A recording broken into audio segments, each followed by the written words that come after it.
Yeah, me too. Oh my God.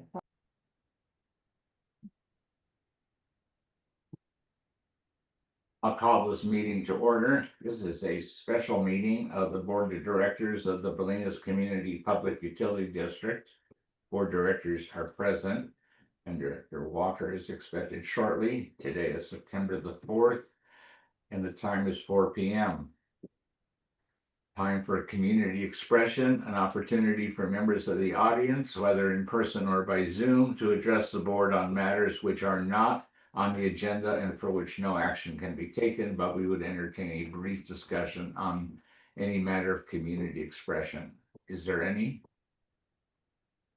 None appearing. I'll move on to the discussion topic of the day. This is a project to rehabilitate the bike path on our lands. Approval for additional pre-construction costs, including support for preparation and submission of the coastal development permit. And I will then be. There comes Don Smith, and then I will turn it over to you, Georgia. Okay, I'm just gonna share the presentation I prepared, maybe a second. And I will. Put it right in.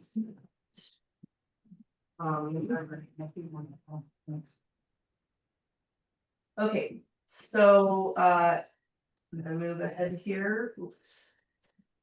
Okay. So I just wanted to briefly cover some backgrounds. We're all on the same page as far as, kind of how we got to this point.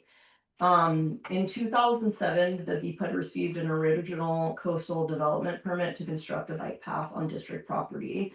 In the 20 years since that was constructed, there, is a lot of disrepair, as you guys know.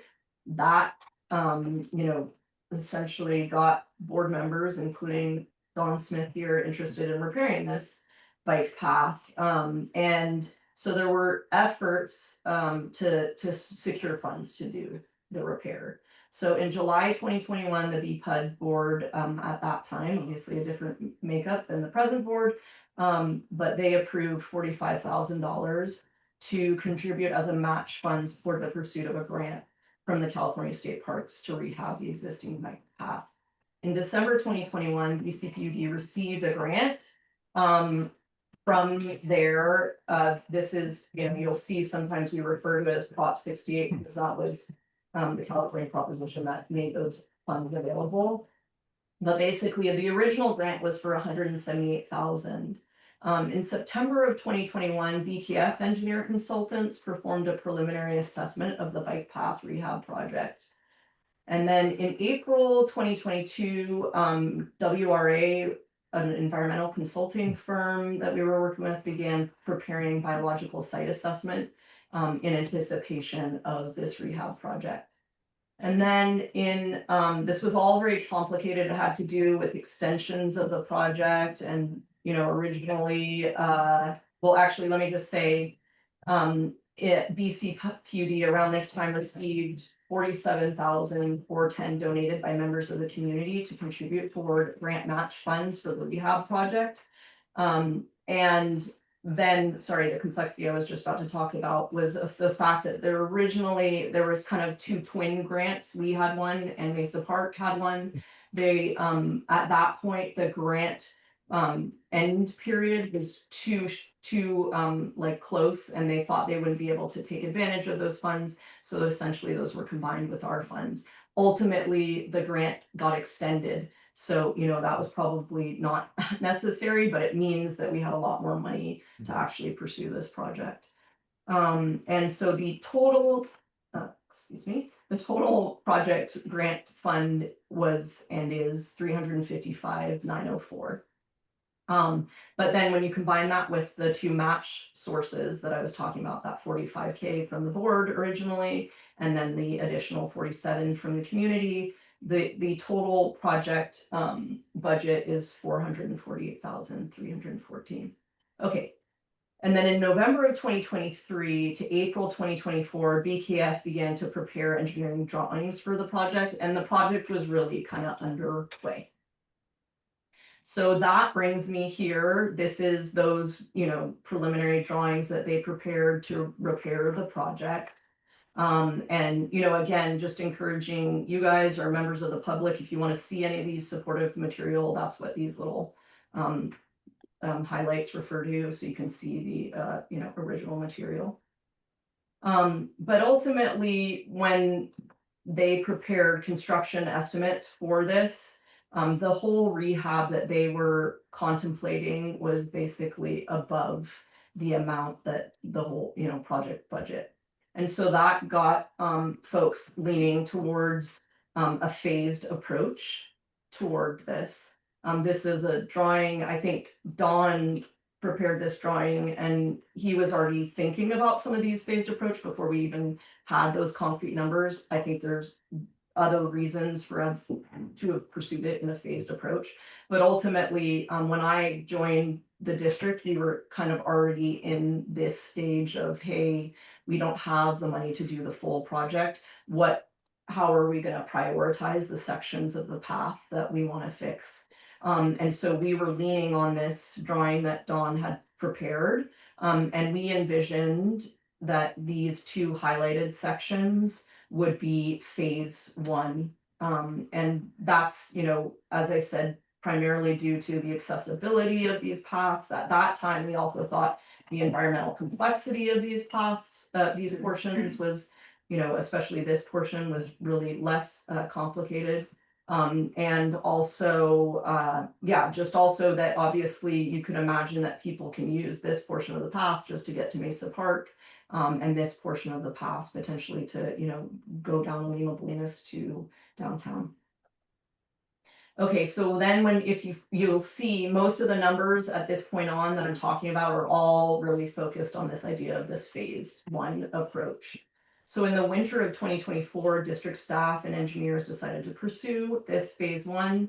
And then we, in earnest, were ready to kind of start preparing for this, and we have this meeting with CDA and they inform us based on some biological site constraint maps that we're sharing with them that, we won't be able to repair the path under the existing 2007 permit and that we'll need to seek a new permit. So, and I mean, you guys are all aware of this. I just kind of wanted to make sure. Because we've done nothing, because we've like dug a shovel in the ground. Well, actually, I mean, so you could have, so this is a little complicated, but just the local coastal program here, if you look at the exemptions for repair and maintenance of an existing development, which is basically what the path was, it's an existing development that is, obviously permitted under that existing 2007 permit. It allows for repair and maintenance exemption, meaning, okay, if you want to repair this thing, and there's complicated language around that. Obviously, a lot of this is written towards, hey, you have a building structure. You want to repair and maintain it as long as you don't repair and, don't change the footprint and all of these kinds of things, then you can fall under this repair and maintenance exemption. Yeah. The issue is there are kind of caveats to that repair and maintenance exemption. One being, if you are within 50 feet of identified ESHAs, then you can fall under this repair and maintenance exemption, but you can't use any motorized equipment, or what do you call it, mechanized equipment. So obviously we weren't going to be able, like, that's not what this engineering project, it's not like somebody out there with a shovel cleaning the path, right? It's basically laying asphalt and, a real repair of this path. So that's basically the kind of conundrum we found ourselves in, is like, you can repair and maintain this, but not in any practicable way. So that is where we are basically found ourselves, is like, oh, too bad. Now we have this project, the permitting of it is going to be a lot more expensive than we originally envisioned, because we're going to have to prepare a full coastal development permit for it. Additionally, it just kind of opens up this whole can of worms. Do we have a map of where the ESHA boundary is? Yeah, so we do. Okay. That's something we've kind of never shared publicly because we're not ready to pursue that. And so, yeah, that's, I'm just wondering if when the road is repaired, if they have to get the same permit. yeah, so I had talked to DPW around this because it's that, I mean, I think I've already talked about this publicly, but in particular, the region that was identified as a seasonal wetland is literally the ditch that is parallel to Mesa Road. So Mesa Road itself is within 50 feet of this. So I was kind of trying to hunt down that same kind of line of reasoning. Well, wait a second, how does DPW repair this road? Yeah. Do they have to get a coastal development permit for those repairs? Like, what does that all look like? And it turns out that, like, even for them to do that work, it's not easy. Yeah. And I mean, anyway, so that wasn't just like a silver, like, like, all you do is have DPW do this and we would be able to circumvent all of that permitting or whatever. I'd say additionally, the complexity that I see there is that really that seasonal ditch is, or whatever, the seasonal wetland, that ditch is in the original plans for the treatment plant. It is essential for the operation of the treatment plant. It is effectively an isolation ditch that keeps our wastewater separate from the environment. So I think there are issues with there's just complexity on, wait a second, we have to actually maintain that ditch actively. Like, it just really gets into this kind of absurd territory of, we can't repair this path next to this ditch that we, as a responsible wastewater treatment facility, need to maintain that ditch directly. Anyway. Sorry, just to clarify, we created that ditch, right? BPA dug that ditch as Yes. an isolation Yes, and- ditch, okay. And I was hoping, I mean, that was another line, because I started to see, hey, this thing was approved pre-coastal commission. Hey, this thing is central for, for propagation of water and stuff, like, and there are exceptions.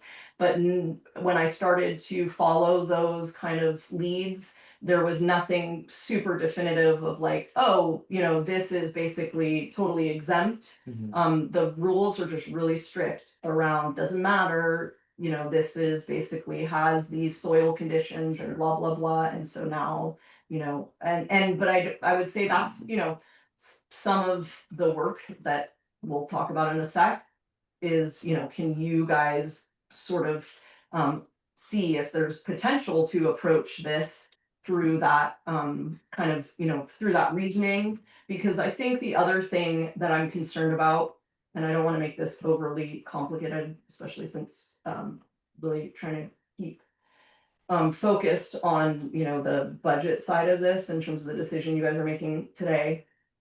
But one of the things that I find really problematic is, I don't want to be back at this stage next time.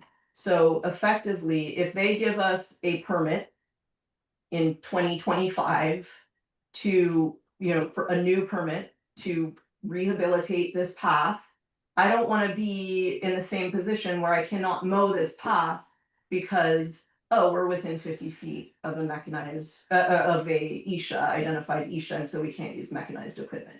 Right, so it's like, we need to figure out, like, how could we, if we'd anticipated all of this in 2007, if we'd gotten a permit that not only allowed us to construct that thing, but it's also contingent that we repair and maintain it in a way, and obviously not under this repair and maintenance exemption, because that wasn't very useful. But we need something of, yeah, we're willing to jump through all these hoops, but you can't make us jump through all of these hoops once we get that new permit. We need a permit that allows us to do the work to properly maintain and, yes.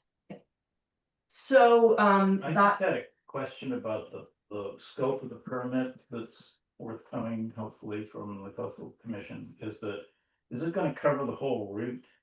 not just phase one? I think it really has to be specific to the project you contemplate. So most likely it would be just the phase one that you're pursuing. Would But have that's to a go good point through of, for another coastal permit for the rest of it? Because, yes, probably you would have to do that. I mean, because it may turn out that DPW, yeah, we can, fund part of the Mesa Road part, and then we could do more of the rest of the route. And particularly down by the goat pasture is in terrible shape because Mhm. the slope and the erosion. Yeah. Yeah, I mean, I think that's a good point, and that's definitely not something off the bat I have an answer for. And these are the types of things of like anticipating, like, okay, when we get this permit, like, let's make sure it's as useful as it can be. But my understanding is generally the permit, like when you submit for this permit, it's very expressly relating to the specific project that you are gonna do, over the next 3 years, because basically those permits also. I mean, that's a lapse. good point. Usually you could do a permit for the whole scope of work, but Yeah. it is up to you. And there are ways to, okay, we've done 3 years, we're going to apply for an extension. Yes. So if you could do 5 years, Mhm. plus you're gonna keep your costs down for having to keep going and Mhm. applying for any permit. Yeah, yes, I think those are all super important points. Okay, so then after finding out from CDA that the permitting of the project would be more complex, expensive than originally envisioned, and due to the fact that Beth was actively pursuing their tree removal project, I hit pause on the bike path project. Since the two projects were dealing with some of the same environmental considerations regarding the trees. So that basically, brings us here now to this point. As that project moved into environmental permitting, it was clear that the tree removal project would likely take years. And given that the state park grant stipulated that the bike path repair project needs to be open to the public by January 2028, I've picked back up the permitting of the bike path repair project within the last couple of months. That's where, that brings us to this point in time. And as you guys know, I actually brought forward two proposals to you guys at a previous meeting. But as I said, those were kind of more informal. Hey, can you, give me some proposals? They were kind of apples and oranges. And so then that's where I said, wait, I need to issue a formal RFP. And that's what this is, the proposal here. It's very similar to the one that you guys already saw. I'm glad I did it because basically it allowed HT Harvey to more thoroughly vet what I was asking for. And the two proposals that we got from them originally were very different in scope. And ultimately they said, hey, we don't think we can be competitive because of all of this preliminary work that WRA has already done. So that price tag here for that proposal is 23,840. And then, so I just want to dive into a little of the budget considerations for this project. And in particular, these pre-construction costs, because these really become pertinent, as we'll see, in terms of the way that the grant is structured. So the environmental pre-construction costs, like that's what I was just talking about. This, I would say everything here is, take it with a grain of salt, but basically part of the difficulty of me really saying, hey, how much money have we spent on this project was the invoicing for this project has been a nightmare from WRA because they had multiple projects going on in that site.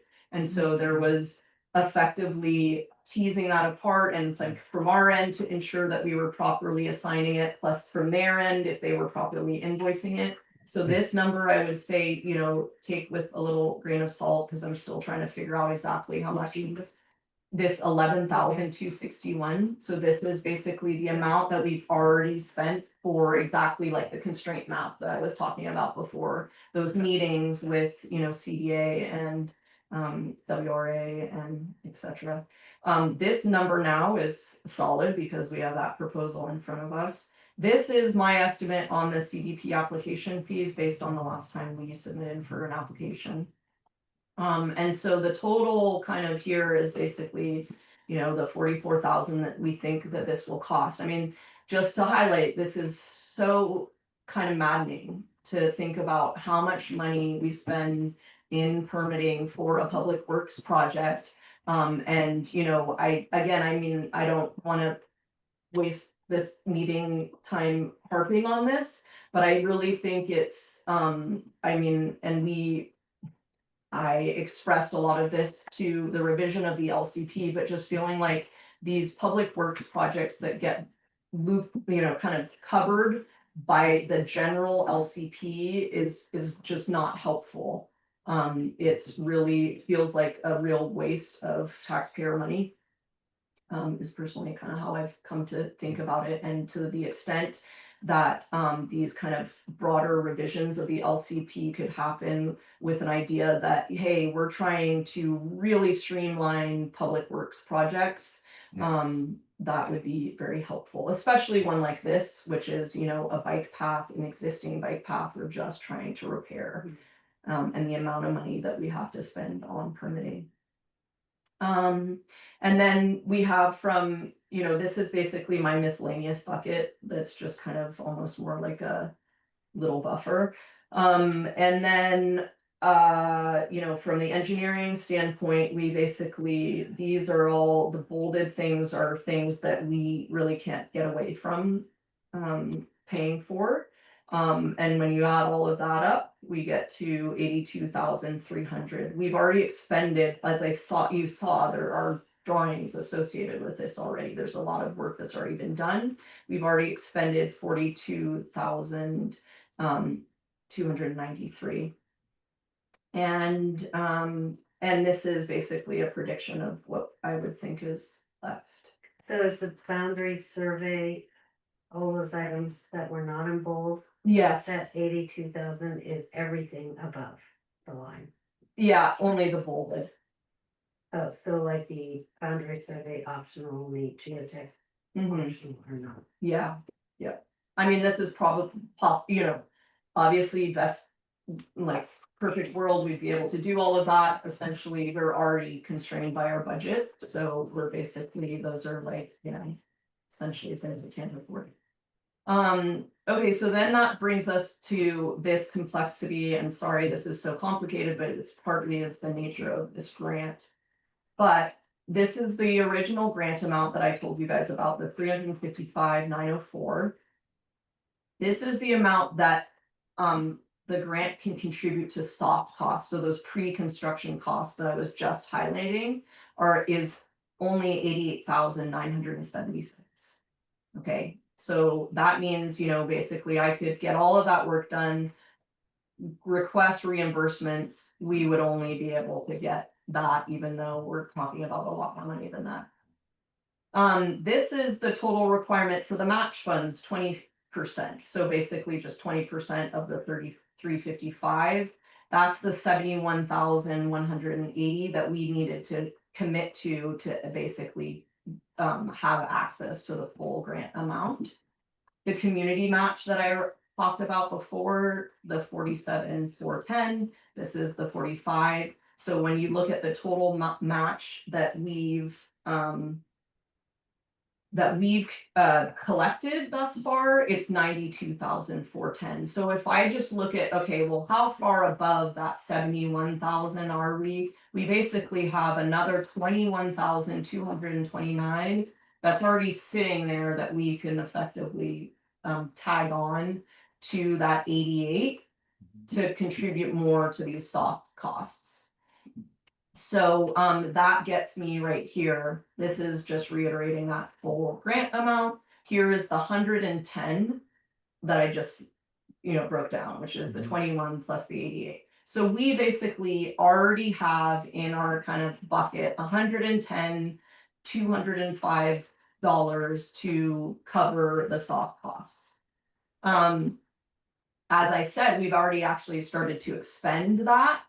You know, money on pre-construction costs. And the total already expended is 54,290. Again, this is kind of where I was like, there's some caveats there in terms of the WRA. May I Yeah. interrupt? Mhm. I know Grace has to leave in 5 minutes. Yeah. And we're voting on this. Yeah. Do we need to get to that vote, or, You've got a quorum without me, so I Just trust you. wanted Thank you then. sorry, Jordan. Yeah. Maybe you can indicate what her vote is before she leaves. Yes, okay. We can just go. Yeah, okay, so sorry, I'm just gonna keep going here, but, so, you know. Essentially, what I would say is, just to highlight the stuff that's most important here. We have a $16,930 shortfall on the environmental, and that's obviously not surprising because. Like I said, this was not something we planned for, having to get the coastal development permits.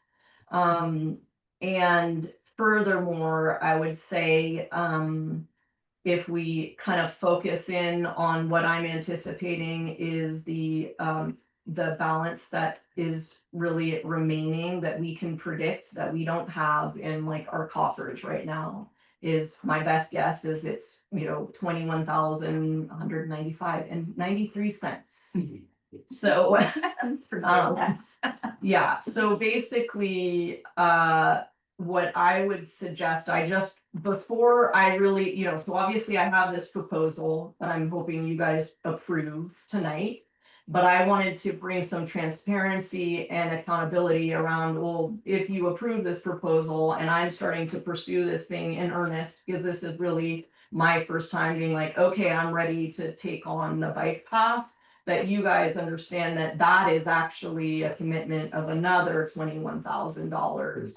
And I would say that what you guys should do is have a formal vote to, maybe what it should be is $22,000, something right around what we predict is that shortfall. And so you guys are approving this and my engagement of WRA to continue with the work. And then you're, approving another $22,000 from the LAIF or wherever we think would be an appropriate source for that. And kind of also highlighting, this means that there's basically $66,000 that BPUD is contributing to this bike path project. I have a question, having to do with Supervisor Rodoni being here. Yeah. Is there, something that he needs to participate with us before he needs to go for some reason? Yep. Yeah, I would say if you don't mind, I'm just gonna skip ahead to a couple of slides and we can come back to the vote and all of that. Yeah. But this is really in part why besides the fact that I've kept Supervisor Rodoni apprised of, how this project was progressing. I think he was intimately involved with, the folks that had raised funds for this and is very supportive of the project.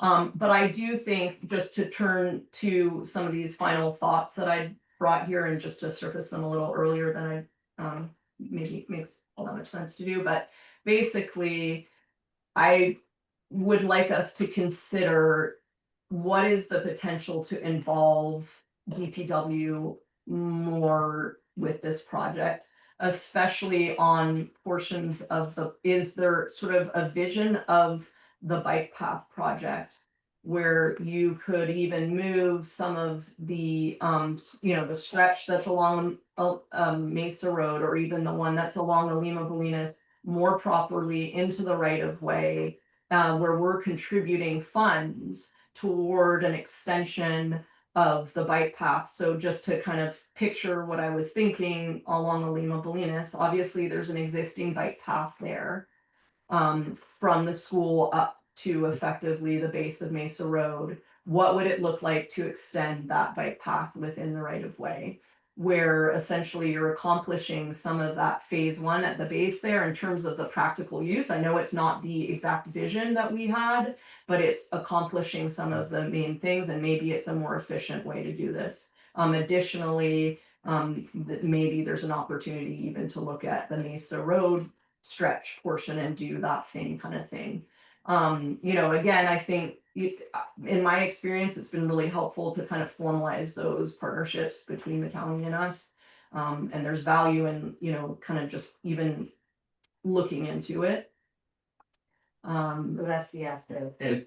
Is that, in other words, I want to know what his participation in Yeah. our meeting could be, so that we involve him and let him Yeah. move on to something. So are there Yeah. questions that we have for him, or something that we would like to hear Sounds from like him?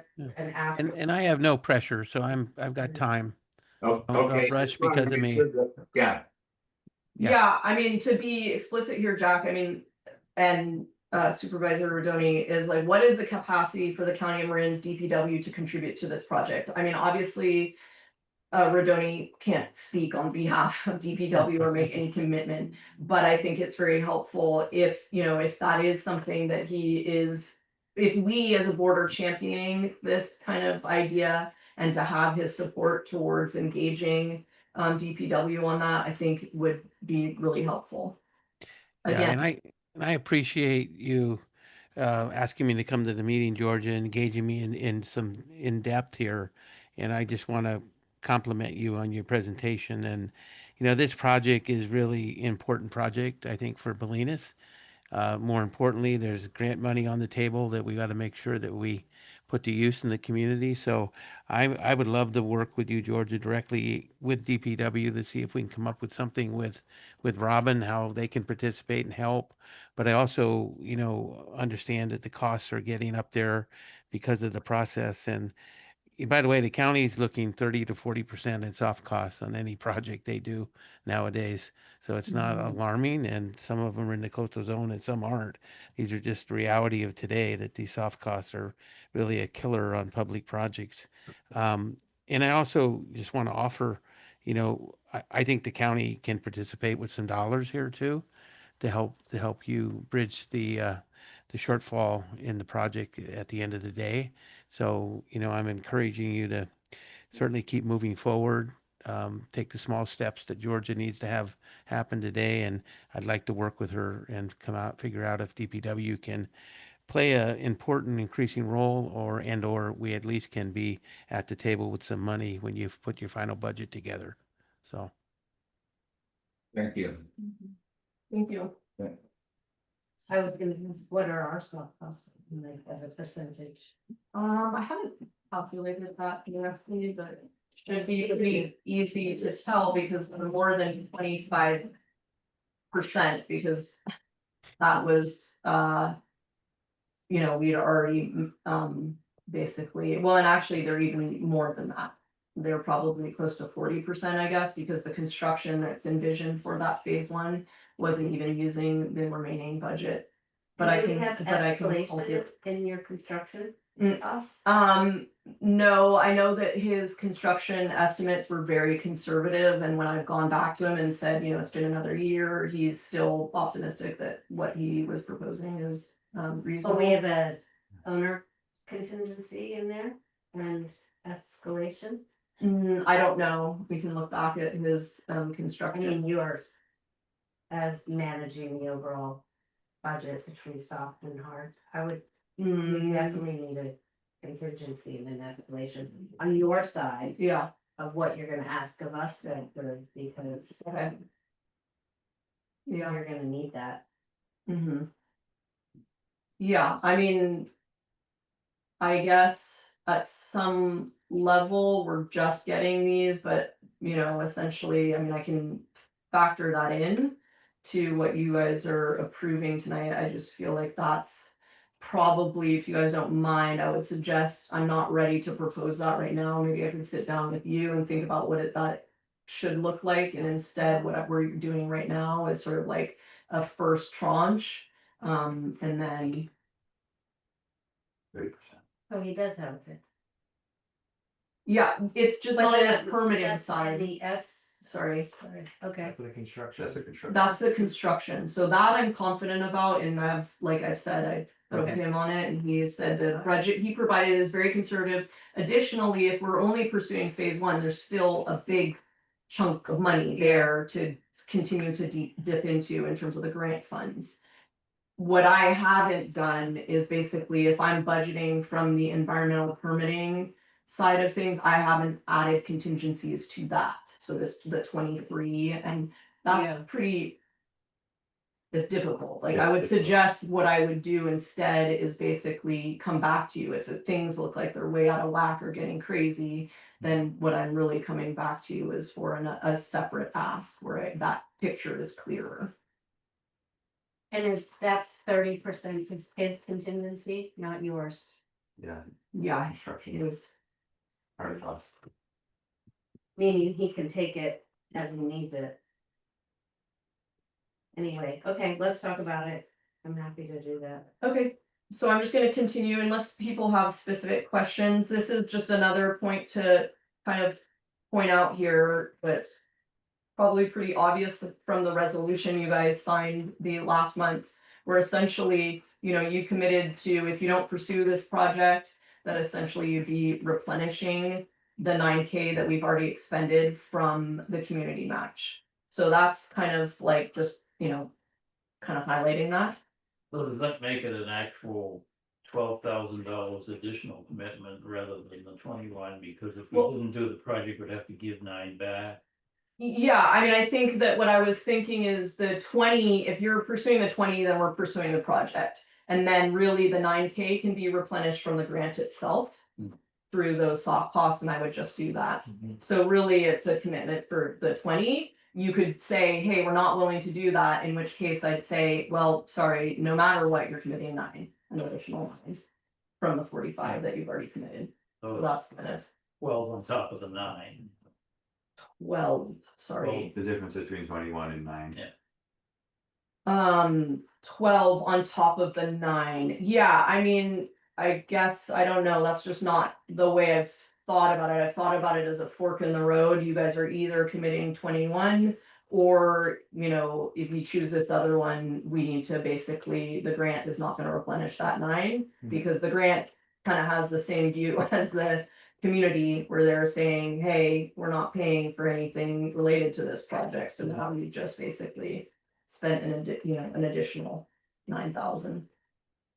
Can I ask a question Yep. about the 25% cap on soft costs? Mhm. Grant money, hearing Supervisor Rodoni say that he's seeing county projects incur 30 to 40% soft costs. Can we use that as, information to talk to the state parks grant contact and say, hey, this is the reality of projects in West Marin or Marin County? Yeah, I wish I had. You don't think we have any? I don't think we have any recourse, Okay. because that's pretty much the grant itself is really restrictive, so in anticipation of this meeting, and I'll talk about that in a second here as we move on. Okay. But basically I was hoping that, they'd be like feeling sorry for us and give us more flexibility, but basically he doesn't have. I mean, it's Yeah, in the or- contract, Yeah, it's in. Yeah, Yeah, and it stinks, right? I mean, it does make me wonder about, okay, you have these blanket state park grants, and in the coastal zone, that doesn't make sense, I mean, and maybe other zones too, but basically that's what we're contending with. okay. Okay, so just to reiterate a few questions, this was basically, more kind of grant related questions, but the project needs to be open to the public by January 1, 2028. You're still on target to meet this date. This is not me saying this is the engineer, basically. The pre-construction costs are any of those that occur before there is shovel in the ground. So the one thing that the grant manager did suggest is if there's ways to effectively start the project as soon as possible and incur some of those soft costs as part, and I don't offhand think of a really good way to do that, except one thing I thought of is basically just tracking my hours really diligently once we get to the construction phase, so that at least we can be bringing some grant funds in to effectively replenish some of the money that you guys have committed to this project. Is I'll kind go out there and start digging tomorrow. Yeah, of- Yes. golden shovel. Yes, and then board community could modify the project, so this is kind of really just letting you know what your options are. So yes, there's a lot of flexibility in terms of the state park grant itself, in terms of, hey, we could scrap this whole project and say, instead, you guys wanna give this back to Mesa Park and they can pursue whatever project they want, but none of the money that you've already committed towards that will be counted towards the match. You would have to give back the 47,000 to the community. And essentially, so that's basically what that would look like. So I would say ultimately modifying the project at this stage doesn't seem practical and realistic, given the requirement for the $71,180 match contribution. But However, if another community-based park project is contemplated and supported, and 71,000 could be raised from that new project, and that project importantly could be open by January 1, 2028, then this is a possible alternative use of those same grant funds. I had a question about that. Mhm. Have we ever considered running the bike path on the other side of Mesa Road to get away from the ditch Esha? So running it alongside, the Teixeira property, Mesa Park property, past the soccer fields. I mean, I'm not trying to introduce a new, a tangent here, but if it somehow would, again, get us out of the zone of that Esha. Yeah, with any- and what I would say is like, I don't know, Mhm. and I'm sure Dawn knows better than me. I know that a lot, even like what I was proposing earlier, had been contemplated when they developed this project. So I'm sure some of those things were talked about, at least, like superficially. Mm. But I would say one of the very first things that I was planning to do once you guys approve this is go and have a site meeting with the engineers and with WRA to kind of really look at, because one of the things surprisingly that CDA said to us is, hey, maybe you wouldn't need a new coastal development permit if you could avoid ISHAs. Because then, and there was a lot of flexibility. I mean, that sounds kind of crazy on the surface of it, right? Because you'd be able to move large portions of the path. It could still be the same existing path. And we would qualify for that exemption because we've avoided the 50-foot buffer. Hmm. Okay, like, I don't know that, yeah. Okay, I understand. So anyway, I would say that for the most part, that kind of approach to me seems probably not very practical because it's basically an Isha minefield out there. Okay. And it's like you move from one spot and now you're like in another Isha. Yeah. Yeah, so, but it is something, and I don't know how you guys feel about this, but I think that what I would like to do. Is maybe reach out to DPW and see whether they could even be at one of that very first Yeah. high level meeting, so we're kind of getting a sense of like, what are even our options here? Yeah. And so, if you look at the RFP that I submitted, the intention is for us to, in later September, have that site meeting. And then we would address these kinds of questions of like, what are even our options Mhm. here? Okay. Anyway. Thank you. And then basically I already talked about this. This is essentially, whether we could involve the county more around this project and if there would be value in that. Essentially, I don't know whether some of the environmental considerations might be different or, yeah. And I'd say there are some questions I think I'd have to go back to the grants manager about regarding this, because I think if the project shifts too much, I don't know to what extent, like, we could, for instance, get paid back for all of the the engineering that we've already incurred, Is that the same project then? Anyway, so that's kind of just to bring us back to, okay, the ask of you, the board, is basically, are you guys wanting to approve the proposal from WRA? Are you guys wanting to commit another $21,000 towards the project? You want to have a discussion around the table? Should I just ask each board member how they feel about what you're suggesting? And all right, Can I ask a clarifying question? Yeah.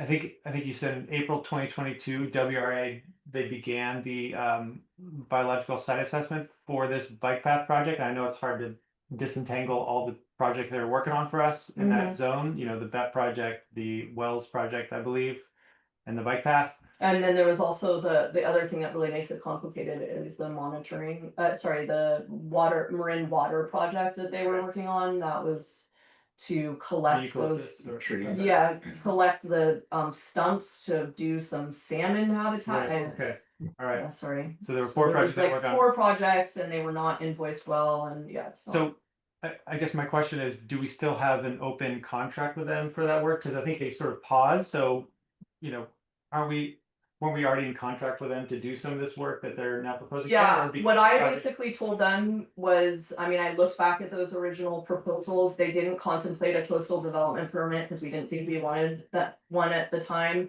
I had even, thought that at some point I actually requested because we had basically used up the original proposal and funds, and we were now, just like. So I had asked that to be amended, I actually asked them to just pause that and reissue this, what you're seeing, so basically I never signed that amendment to the proposal. Okay. Because I felt like it was too messy, and I was just like, let's start with a clean slate. Okay. We know the work that you've done, and I appreciate that they really summarized that in the existing proposal of all of the work they've already done. Okay, But anyway. okay. Thanks. Well, since you have the floor, you can tell us what you feel about what's on the table right now. Yeah, I want to see the bike path project move forward. If this is the best way to do it, and I trust Georgia's research. I think her presentation was great, very thorough, and yeah, I would propose going for it. Okay, what do you say, Andrew? I'd like to hear a little bit from Don since he's here, but Okay, I think I'm generally in agreement. I have always been a big supporter of bicycle paths and traffic. What worries me a little bit is that middle of the donut section from the BPUD yard to Lima Bolinas, the part that Don said is kind of in disrepair and going through the eucalyptus grove. I just feel like that's going to be another coastal permit. It's going to be another ESHA, the monarch habitat. So I'm just wondering if we're ever going to be able to link these ends together. I do like the idea of the path to Mesa Park, so yeah, I'm inclined to proceed. I know there's been a lot of good work, and we have a grant, and we're kind of in it. I just I would love DPW to get more involved, and if they can contribute.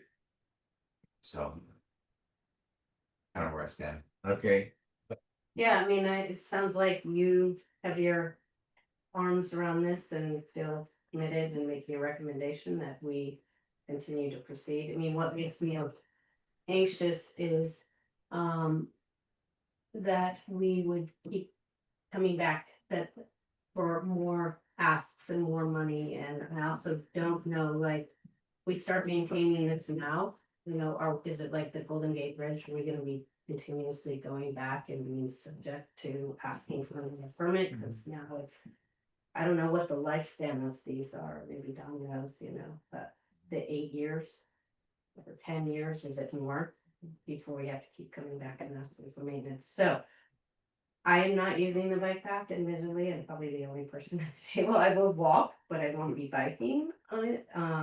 But I want to support the people who do want to use it. And if your recommendation is you feel this is a good number and worth pursuing, then I would follow your lead. Yeah, I mean, what I would suggest is, well, maybe I'll talk at the end, just in Okay, terms I of have what, to go. I have Okay. a final call. okay, Meeting in 10 minutes. okay. Just before we take a vote or finish up the discussion, I would like to hear from you, Don. About whether you think we should proceed with this or not. What do you think about this concern that Andrew has? That there's a second part of this, this is only phase one. Right, well, I mean, I'm still hoping that we can approach the coastal permit with the idea that the entire route is part of that permit, and whether we do the whole thing in construction at once or whether we phase it is immaterial, as long as we meet the deadline of the permit running out or can get an extension. So, because that, if we have to go back for a coastal permit, that sounds like a nightmare. But once the thing is in, that asphalt will last for decades. I mean, the original asphalt from the construction of the sewer pond in the 70s is still bikeable. Okay. And it's because we, chose the gravel path because it was much cheaper, that we're in this pickle. And it's to get away from the maintenance that we're paving it. And yeah, it would be great if DPW could move it into their roadway as a, just right next to the roadway on the flat part. Going downhill, it's way too steep and dangerous and constricted, so we'll have to figure out. I mean, we spent a lot of time surveying the route that's there now, with the goal of making it less steep than Terrace Road, which is also too steep, but not as steep as Mesa, but trying to keep it within 8%, so it's really bikeable. And we did achieve that, and I don't think we can do any better as far as our route through the BPUD land goes. The avoidance of the issues is a new wrinkle that we'd have to maybe tweak the thing a little bit, but the basic route is about as good as it can be. And some parts have really not eroded, like, once you get past the goats and the big hairpin turn there, that traverse across is in very good shape because the native soil has packed and there's so many ukes there that no grass has grown in, and it's just stayed there. It's the S bends and the hairpin bend and the places where grass is coming in that have been issues. Yeah, do you think that the flat section from Overlook to the BPUD yard, does it even need to be asphalt? Could it be like compacted gravel? Well, the problem is the grass, you know, Yeah. I mean, we did compacted gravel, Mhm. 5 feet wide, or 4 feet wide, and within a year, Oh, the so it's grass had too fast. intruded, and it was, I mean, it was 4 inches thick with geofabric underneath it, and like within a year, it Yeah. started to, you know. Yeah, it really ruts out there too. Makes it very And hard then, to- you know, once the it doesn't matter if you mow it, you're still building organic matter into the gravel, and eventually the whole thing turns to mush. Yeah, I wondered if we could get the DPW or the county to kind of donate asphalt from another road project for some of these stretches to alleviate some costs as well. I don't know. Dennis, have you heard that just now? Yeah, I did. Thanks, Jack. It's probably, DPW could work maybe with you guys on the project, but depending on what they're doing at the time and where the asphalt is for them. But I think the best opportunity for DPW is to get engaged early. So I recommend that first meeting, Georgia, Robin Bartlett get included in that meeting from DPW, so you get his feedback on what's the best way to approach this. Okay. And that's my suggestion. Have the conversation at least. Mhm. And certainly DPW is engaged in this area because they're working already on the trees with Georgia. And I guess I would only add that is it potential that the donut in here that we're talking about that Andrew was referring to could be part of the restoration plan for the ultimate tree removal? Can that be a goal of that project? So. Mhm. Yeah, I mean, I think it already is a goal of that project, but the project is sort of on hold right now. What about, it seems like there's some interest in applying for a CDP for the entire bike path, but possibly only building phase 1 of it. Just because, going for a piecemeal approach to the CDPs could lead to problems and Mhm. delays. And so is that, are we sort of at a fork in the road where if we approve this, we're saying that we're only going for a CDP for phase 1? Nope, No. I don't think so. I Okay. mean, Yeah. I would say that, we're really like, and that's where I was just gonna say, I don't feel like I wanna say, oh, I am recommending we pursue phase 1 and you guys, exactly what the vision is gonna be. I would say what I am suggesting is that you guys are committed to this project. Some of it may be just exploratory, and I come back to you and I say, hey, you know what, guys? It's gonna be another 20,000, you know what I mean? Like, it's basically giving me the go ahead to start to explore this. These are not, it's not like we have to fork out this money now.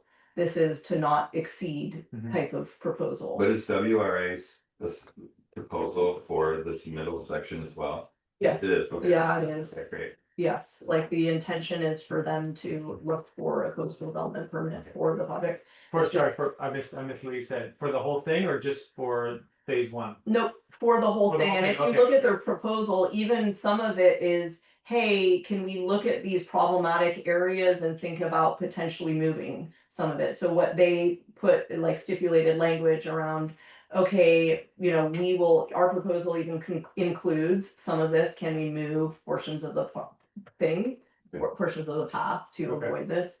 But again, it's too early to say like, okay, what they're gonna be doing is pursuing phase one coastal development permit.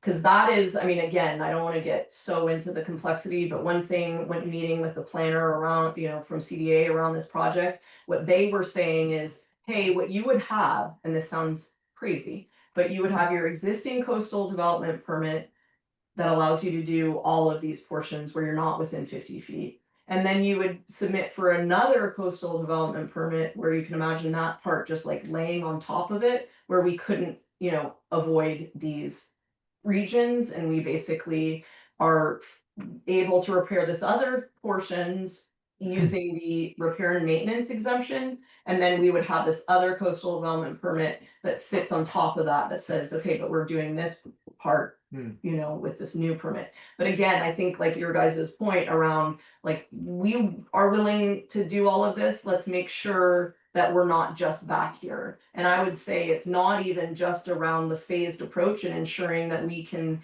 have a coastal development permit in hand that allows us over the, you know, the course of several years to do as much repair of the project as possible, or the, you know, path as possible. But I'd say in addition, it needs to address this absurdity of we cannot repair and maintain portions of the path that are basically right next to Mesa Road. Like, we need to be able to, once we get this path going, we need to be able to mow areas near it, patch asphalt, do different things associated with kind of the responsible maintenance of this thing that we just invested a bunch of money in. So I don't know what that looks like. It's not obvious to look at the LCP and it's like, oh, you get this other thing. But in talking to DPW, those are the types of things where they have, you know, effectively, they don't get a new permit every time they do a road maintenance.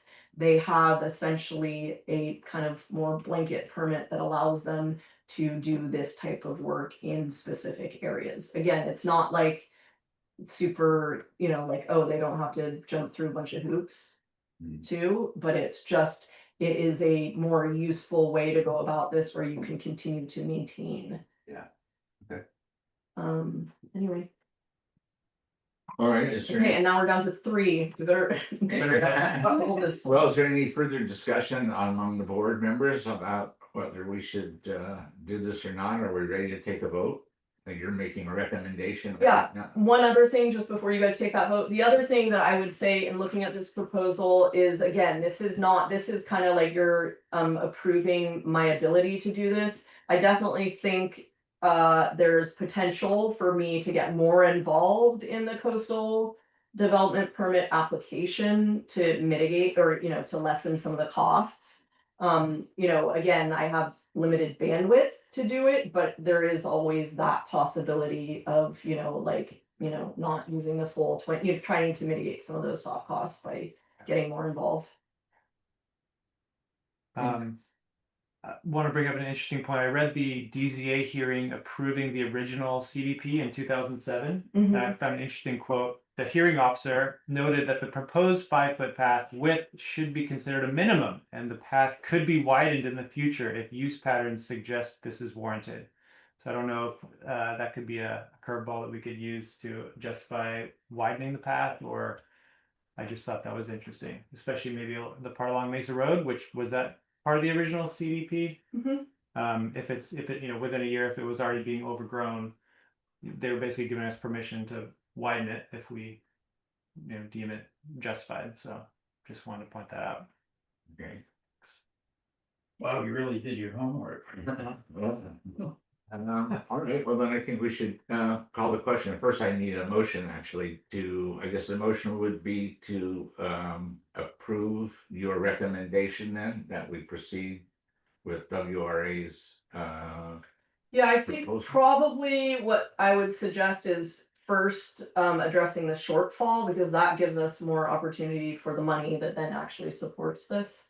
So you would say, okay, we're taking a vote to approve $22,000 be dedicated to bike path, pre-construction costs. And you mentioned the lake earlier. Do we need to recommend where that money comes from or? No, I don't think you guys did in the original one, so I would say that's more direct me to do that. Okay, I don't think we have to include that, No. the way we manage our money is. Okay. Managerial decision, Okay. so. Right, do you wanna, either of you have a motion then to approve that recommendation? I would move to approve the $22,000 for pre-construction costs and set WRA loose the RFP, approve that. Yeah. To get going. All right, is there a second? second. All right, on favor? Aye. 3 of us left, aye, so that was approved, all right. Is there another vote we need to take, or is that? No, that's fine. I think folding it all into one was fine. Okay, You guys did everything. all right, well, and is there anything else that we need to discuss, or can we adjourn the meeting? I think we can adjourn. I mean, maybe just giving the opportunity to members of the public. I see Ken is there, but Yeah, I just have a real quick comment. I want to thank the BPUD for pursuing the bike path through all the difficulties. And I agree with Don, if there's some way that we could keep the full path alive as a viable project, I mean, it's certainly possible we could find additional monies later, once everything is nailed down, all the approvals are in hand, it's easier to find money. So that's just my thoughts on that. But thank you for doing what you're doing. Thank you. Thank you. And Dennis, do you have any final comments you'd like to make? Only that I agree with Ken, often you find grant money sitting around because someone wasn't able to use it. And if you have a shovel-ready project, you can tap it. And so that would give you that opportunity by having the permit and the work in place for the entire path. So, but thank you all for your thoughtful discussion today, and Thanks for joining. really Yes, thank appreciate you. your taking this on and moving it forward. Yeah, well, thank you, and I look forward to getting as much cooperation and assistance from DPW as we can, because I think that would be quite helpful, so, Sounds good. yeah. Thank you, y'all. Dennis. Yeah. Thanks, Dennis. Get healthy. yes. All right. Thank you. All right, well, with that, I'm gonna adjourn the meeting. Meeting is adjourned. Thank you. Thank you, Jordan. Didn't break your mission. Am I fighting you here?